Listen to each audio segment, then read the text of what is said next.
कहीं तो आग लगी है। पति पत्नी और वो के बारे में तो आपने सुना ही होगा।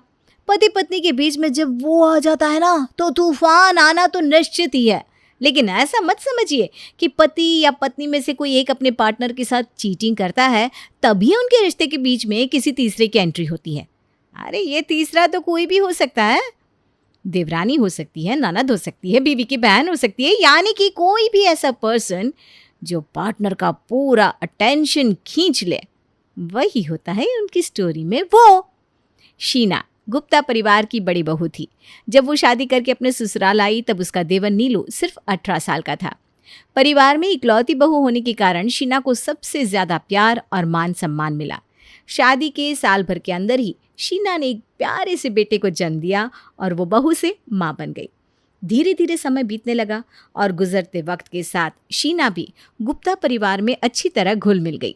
देखते ही देखते 8 साल का लंबा वक्त गुजर गया और 18 साल का नीलू 26 साल का युवा बन गया। शीना की सास अब अपने छोटे बेटे के लिए दुल्हन तलाशने लगी थी। नीलू के लिए टीना का रिश्ता घर में सभी को पसंद आता है और इस तरह टीना देवरानी बनकर शीना के ससुराल आ जाती है। शीना बहू देखो, अभी नई नई शादी हुई है टीना बहू की। अभी से उसके ऊपर ज़्यादा काम का बोझ मत डालना। और बेटा तुम बड़ी हो, समझदार हो, तुम घर में सबकी पसंद नापसंद सब समझती हो, इसलिए देखना बेटा काम की जिम्मेदारी तुम अपने ऊपर ही रखना। हाँ, टीना तुम्हारी मदद ज़रूर कर देगी, लेकिन कोई भी काम उसके ऊपर पूरी तरह मत छोड़ना। समझ रही हो ना मेरी बात? जी मम्मी जी, मैं ध्यान रखूंगी। शीना महसूस कर रही थी कि जब से उसकी देवरानी टीना शादी करके ससुराल आई थी, सबकी अटेंशन सिर्फ टीना के ऊपर ही थी। सासू माँ तो ऐसे रिएक्ट कर रही थी जैसे वो 25 साल की लड़की नहीं, 15 साल की मासूम बच्ची को ब्याह कर अपने छोटे बेटे के लिए ले आई हो, जिसे अभी दुनियादारी समझ में ही नहीं आती हो। बड़ा प्यार टपक रहा है माँ जी का छोटी बहू के लिए। अरे जब मैं शादी करके इस घर में आई थी तो मैं क्या अपने मायके से घर चलाने की ट्रेनिंग लेकर आई थी? हमने भी तो संभाला था ना सब कुछ। मेरे बारे में तो माँ जी कहती थी, करोगी नहीं तो सीखोगी कैसे। और अब जब टीना की बारी आई है तो माँ जी हर काम से उसे ये कहकर साइड कर देती है, अभी छोटी है, समय लगेगा, सीख जाएगी। ये तो गलत बात हुई। सास का छोटी बहू के लिए ज़रूरत से ज़्यादा केयरिंग नेचर बड़ी बहू की आंखों में किरकिरी बना हुआ था। सास की शेह में यूं ही जिम्मेदारियों से बचते बचते छोटी बहू टीना की शादी को भी 1 साल का लंबा समय बीत जाता है। पिछले 1 साल में टीना ने घर के काम में सिर्फ नाम के लिए ही शीना की मदद की थी। सुबह का खाना हो या रात के डिनर की तैयारी, घर की साफ सफाई हो या रिश्तेदारों की आवभगत, हर काम के लिए उनकी सास टीना को पीछे करके शीना को ही आगे कर देती। कहने को तो शीना घर की बड़ी बहू होने की जिम्मेदारी निभा रही थी, लेकिन अब इस जिम्मेदारी से उसे कुड़न होने लगी थी। 1 साल के बाद, मम्मी जी आप हमेशा यही कहते हो ना कि टीना छोटी है, उसे घर के रीति रिवाज परंपरा नहीं पता। ठीक है, आपकी बात मानकर 1 साल पूरा घर मैं अकेले चलाती आई हूँ। पिछले 1 साल में टीना ने सिर्फ दूर से खड़े होकर तमाशा देखा है। अगर वो ऐसे ही दूर खड़े रहेगी तो ना तो कभी सीख पाएगी कि घर के काम कैसे होते हैं और ना उसे इच्छा होगी। देखिए अब बहुत हो चुका माँ जी, अब आप घर के काम दोनों में बांट दीजिए। अरे 10 साल होने को आए मेरी शादी को, मैं भी इतने बड़े परिवार की जिम्मेदारी अकेले संभालते संभालते थक गई हूँ। और फिर मेरा मुन्ना भी बड़ा हो रहा है, उसे भी मेरे समय की ज़रूरत होती है, लेकिन मेरे पास तो समय बचता ही नहीं, क्योंकि अपने पति और बच्चे के अलावा मुझे तो देवर जी को भी देखना होता है। उनकी पत्नी के आने के बाद भी उन्होंने कहा मुझे अपनी जिम्मेदारियों से फ्री किया है अभी तक। वैसे बात तो तेरी ठीक है बड़ी बहू, अब साल भर होने को आया, तब तक तो छोटी भी घर के तौर तरीके खान पान समझ ही गई होगी। ठीक है, शाम को दोनों मेरे कमरे में आ जाना, मैं काम का बंटवारा कर देती हूँ। और वैसे बंटवारा करने जैसी भी क्या बात है बेटा, घर में काम ही कितना है, दोनों मिलजुल कर लिया करो। ये तो अपनी अपनी समझदारी की बात है ना बेटा। मम्मी जी जिस तरह से आज तक आपने टीना को सब कामों से दूर करके रखा हुआ है ना, इतनी आसानी से वो जाकर काम में हाथ नहीं लगाने वाली। अगर मैं उससे काम के लिए कहूँगी ना तो वो मुझे गलत समझेगी। इसलिए भलाई इसी में है कि आप अपने आप उसे उसकी जिम्मेदारियों का एहसास दिलाओ और कहो कि अब वो भी कल से घर की आधी जिम्मेदारियां उठाए। इतना तो आप भी जानती होगी ना माँ जी कि घर चलाने की जिम्मेदारी किसी एक की नहीं होती, सबको मिलजुल कर काम करना चाहिए। अरे बेटा वो तुम्हारी देवरानी है और देवरानी ना छोटी बहन की तरह होती है। अब उसके आने से पहले भी तो 8-9 साल से तू घर चला रही थी, तब तो तुझे कभी एहसास नहीं हुआ कि पूरे घर की जिम्मेदारी तुझे अकेले उठानी पड़ रही है। अब टीना आ गई है तो तुझे ऐसा लग रहा है कि तेरे ऊपर काम ज़्यादा बढ़ गया है। ये तो बस सोच की बात होती है। अपनी सोच सही रखो तो काम करने में कोई दिक्कत नहीं आती। मम्मी जी, मैंने पिछले 8-9 साल यही सोचकर बिताए थे कि आज नहीं तो कल इस घर में एक और बहू आएगी और आकर मेरे काम में मदद करेगी। अपनी ज़िंदगी में सुकून किसे नहीं चाहिए होता। अब आप भी तो हमेशा से यही चाहती होगी ना कि आपके बेटों की शादी हो चुकी है तो अब आप भी चैन की बंसी बजाए और बहू के हाथ के गर्मा गर्म रोटी खाए। अगर मैं भी ऐसा ही सोचती हूँ तो इसमें गलत क्या है? और ये तो किसी किताब में नहीं लिखा कि एक आदमी गधे की तरह काम करता जाए और दूसरा टांग पर टांग रखकर सिर्फ आराम फरमाता रहे।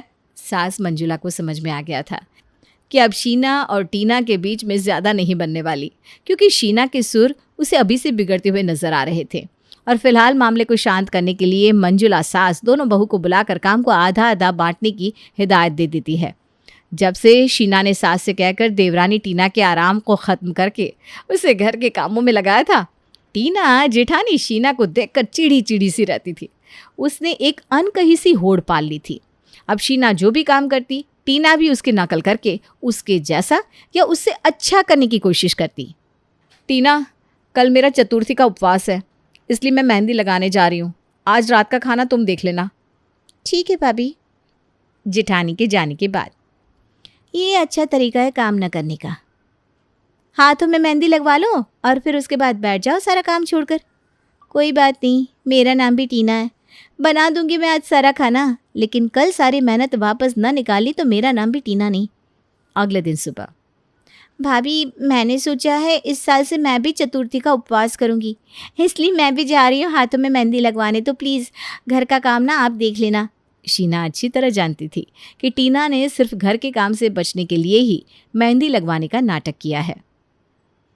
एक दिन ऐसे घर का काम अकेले करना पड़ गया तो अगले दिन नाटक करके बैठ गई कि वो भी उपवास रखेगी, इसीलिए मेहंदी लगवा रही है। अरे शर्म नाम की तो चीज़ ही नहीं है इस लड़की में। और माँ जी चाहती है कि मैं इसे महारानियों की तरह सोफे पर बिठा दूं और नौकरानी बनकर सारा काम खुद करूं। अगर देवरानी छोटी बहन होती है तो जेठानी भी बड़ी बहन होती है। ये पाठ पढ़ाना शायद मम्मी जी भूल गई है इसको। टीना के अंदर अगर ज़रा सा भी अपनेपन का भाव होता तो वो कम से कम आज मेहंदी लगाने का नाटक ना करती। ठीक है, कर लेने दो इसे नाटक, समय आने पर मैं बताऊंगी। देख तो कैसा लग रहा है मेरा ये नेकलेस, चिंटू के पापा ने मैरिज एनिवर्सरी पर ला कर दिया है। अच्छा है भाभी, लेकिन आपको एक राज की बात बताओ, इस बार अमित भी हमारी एनिवर्सरी पर मुझे नेकलेस ही देने वाले हैं। और आपको पता है हम तो डिज़ाइन भी पसंद करके आ चुके हैं, पूरे 3 तोले का है। हाँ हाँ, मैंने तुझे नेकलेस दिखा दिया, तो अब तो तुझे भी एनिवर्सरी पर नेकलेस ही मिलेगा। मेरा नेकलेस 2 तोले का है तो जाहिर सी बात है तेरे नेकलेस को तो 3 तोले का होना ही है। अब चाहे उस 3 तोले के नेकलेस को लेने के लिए देवर जी को अपनी किडनी ही क्यों ना बेचनी पड़ जाए, लेकिन ये महारानी अब नेकलेस लेकर ही रहेगी। जैसा कि शीना ने सोचा था वैसा ही हुआ और 2 महीने बाद आने वाली उनकी एनिवर्सरी पर टीना ने भी एक नेकलेस खरीद लिया जो शीना के नेकलेस से ज़्यादा भारी था। ऐसा नहीं था कि सिर्फ टीना ही शीना की देखा देखी किया करती थी, शीना भी इस मामले में कोई कम नहीं थी। कुछ दिनों के बाद टीना ने अपनी बहन की शादी के लिए 10,000 की बनारसी साड़ी खरीदी और खुश होकर वो जेठानी शीना को दिखाने पहुंच गई। देखो भाभी कैसी लग रही है ये साड़ी। बनारसी है क्या? अरे भाभी 100% ओरिजिनल बनारसी है, पूरे 10,000 की लिए मैंने, मुझे पक्का पता है। आपके पास तो ऐसी कोई साड़ी नहीं होगी। हाँ टीना, तू सही कह रही है, बनारसी सिल्क साड़ी नहीं है मेरे पास, लेकिन मैं भी ना सोच रही थी कि कब तक एक जैसी साड़ियाँ पहन पहन के बोर होती रहूँगी। इस बार मैं भी ना अपने बर्थडे पर एक बढ़िया सी बनारसी सिल्क की साड़ी लेने वाली हूँ। अरे भाभी, बर्थडे पर बनारसी सिल्क साड़ी कौन पहनता है? अपने बर्थडे के लिए आप कोई हल्की फुल्की सी जॉर्जेट या क्रेप की साड़ी ले लो ना। अरे नहीं नहीं नहीं, जॉर्जेट तो बहुत है मेरे पास, इस बार तो मैं बनारसी ही लूँगी।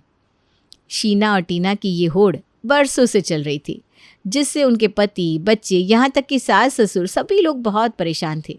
लेकिन शीना और टीना के ऊपर किसी की भी बातों का कोई फ़र्क नहीं पड़ रहा था। ना तो उन्हें अंधाधुंध बेवजह खर्च होता हुआ पैसा नजर आता था और ना ही घर में किसी की बात समझ में आ रही थी। एक दिन, मम्मा आप ऐसा क्यों कह रहे हो? मैंने आपको कहा ना मुझे अपना स्कूल चेंज नहीं करना। क्यों नहीं करना तुम्हें स्कूल चेंज? और तुम किस स्कूल में पढ़ोगे इस बात का डिसीजन तुम नहीं, मैं और तुम्हारे पापा लेंगे। तो पापा कह रहे हैं ना कि उन्हें मेरा स्कूल चेंज करने में कोई इंटरेस्ट नहीं। आप ही जिद कर रहे हो। जब मैं कह रहा हूँ मैं उस स्कूल में खुश हूँ, तो क्यों आप ज़बरदस्ती मेरा स्कूल चेंज करना चाहती है? देख चिंटू, मुझे ना तेरे साथ कोई बहस नहीं करनी, और ये तेरा ना बात बात पर मेरे साथ जुबान लड़ाना मुझे बिल्कुल पसंद नहीं है। आप मेरी प्रॉब्लम समझ ही नहीं रहे हो। मैं आपके साथ जुबान नहीं लड़ा रहा हूँ, मैं अपनी प्रॉब्लम बता रहा हूँ। मुझे शुरू से इसी स्कूल में पढ़ना है। मेरे यहाँ पर फ्रेंड्स हैं, मुझे अच्छा लगता है स्कूल में। हर साल इतने अच्छे ग्रेड से पास हो रहा हूँ मैं। आपको और क्या चाहिए? स्कूल चेंज करने का कोई रीज़न भी तो होना चाहिए कि सिर्फ आपकी ज़िद के लिए मैं अपना स्कूल बदल लूँ। चिंटू अपनी जिद पर अड़ा था, लेकिन शीना के पास चिंटू की बातों का कोई जवाब नहीं था। दरअसल अभी 1 साल पहले ही टीना ने अपने बेटे बिट्टू का एडमिशन शहर के नामी स्कूल सिटी मॉन्टेसरी में कराया था। चूँकि मॉन्टेसरी स्कूल कॉन्वेंट स्कूल था, इसलिए हर रोज़ टीना अपने बेटे की स्कूल की बढ़ाई मसाला लगाकर उसे सुनाती और शीना के बेटे के स्कूल को नीचा दिखाती, जिससे शीना बहुत ही छोटा महसूस करती थी। देख चिंटू, छोटे स्कूल से निकलकर बड़े स्कूल में एडमिशन करा रहे तेरा, तुझे तो खुश होना चाहिए ना कि अब तू भी सिटी मॉन्टेसरी में जाएगा। मम्मी, छोटा बड़ा स्कूल कुछ नहीं होता। मेरा स्कूल किसी भी मामले में दूसरे स्कूल से कम नहीं है। ऐसा कुछ नहीं है कि जो बच्चे सिटी मॉन्टेसरी में पढ़ते हैं वो सारे ब्रिलियंट हो जाते हैं। होगा सिटी मॉन्टेसरी बहुत बड़ा स्कूल, लेकिन हर साल स्टेट का टॉपर हमारे स्कूल से निकलता है। चिंटू के लाख समझाने के बाद भी शीना के ऊपर उसकी बातों का कोई असर नहीं होता और वो अपनी जिद में आकर चिंटू का admission city Montessori convent school में कर देती है।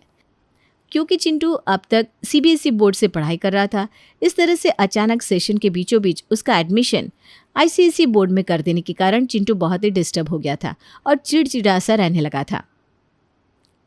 चिंटू बेटा, क्या बात है? आजकल तो किसी से भी अच्छी तरह से बात नहीं करता। ऐसा तो मेरा बेटा बिल्कुल भी नहीं था। हैं? फिर ऐसे चिड़चिड़ा क्यों रहता है बच्चा? मुझे किसी से बात नहीं करती दादी। मैं क्यों करूं? इस घर में किसी को मेरी चिंता है क्या? अरे बेटा, ऐसी बातें नहीं करते। ऐसा क्यों कह रहा है तू?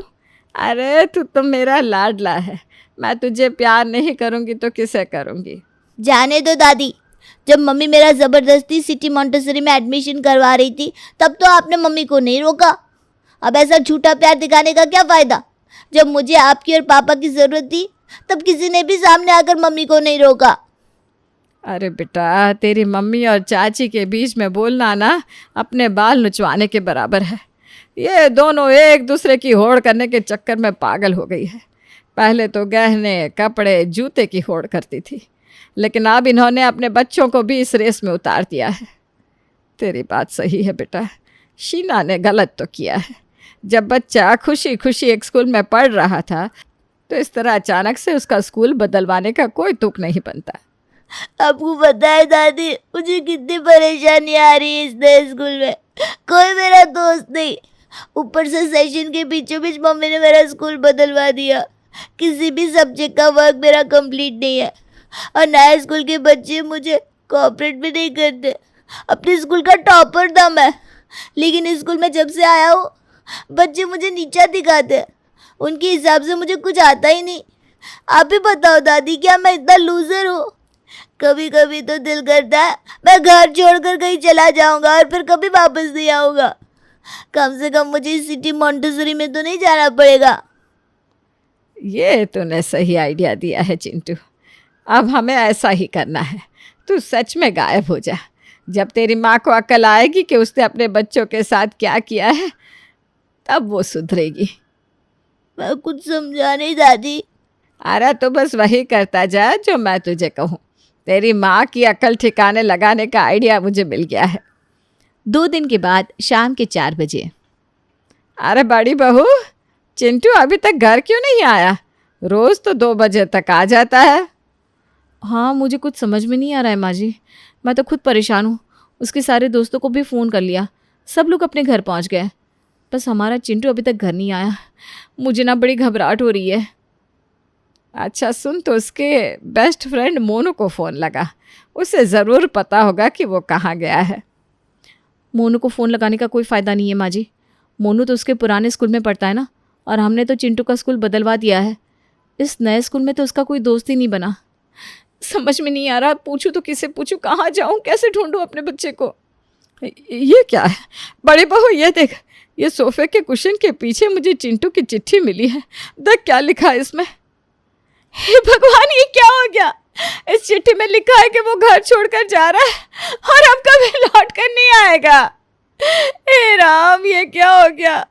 अगर मेरे बच्चे को कुछ हो गया तो मैं भी अपनी जान दे दूंगी। अब रोने पीटने से क्या होगा। जब वो बच्चा रो रो के तुझे कह रहा था कि उसका स्कूल मत बदलवा, तब तो तूने उसकी बातों पर गौर नहीं किया। अरे बेटा, जब बच्चे समझदार हो जाते हैं ना, तो उनकी ज़िंदगी के निर्णय उनसे पूछे बिना नहीं लिए जाते। और तेरा बेटा अब 8वीं क्लास में पढ़ रहा है, दुनियादारी समझ में आती है उसे। पुराने स्कूल में उसके यार दोस्त थे, स्कूल का माहौल उसे जम गया था। कितना अच्छा बच्चा है वो, हमेशा पूरे नंबर लाता है, मेहनत से पढ़ाई करता है। लेकिन उसकी मेहनत का क्या फल दिया तुमने उसे। उसकी मर्ज़ी के खिलाफ जाकर उसका स्कूल बदलवा दिया। अगर मेरे चिंटू का स्कूल बदलवाने से पहले तूने उसकी बात सुन ली होती ना, तो आज हम लोग सब यहाँ बैठ कर रो ना रहे होते। मुझे तो समझ में नहीं आ रहा मेरा पोता कहाँ गया होगा। कहीं किसी गलत हाथों में पड़ गया तो हम कहीं के नहीं रहेंगे। ऐसी बात मत करिए माँ जी, मुझे बहुत घबराहट हो रही है। मैं कसम खाती हूँ, आज के बाद कभी भी किसी को देख कर नहीं चलूँगी। और अंधी हो गई थी मैं छोटे के साथ होड़ करने में। भूल गई थी कि सबकी अपनी अपनी ज़िंदगी होती है और अपनी अपनी दौड़ होती है। किसी की किसी के साथ होड़ हो ही नहीं सकती। बस भगवान एक बार मेरा बच्चा वापस आ जाए, मैं वादा करती हूँ आज के बाद कभी कोई गलती नहीं करूँगी। शीना के बार बार सर पटकने पर दादी चिंटू के गायब होने का राज खोल देती है। दादी के कहने पर चिंटू भी वापस लौट आता है और फिर पूरा परिवार खुशी खुशी रहने लगता है।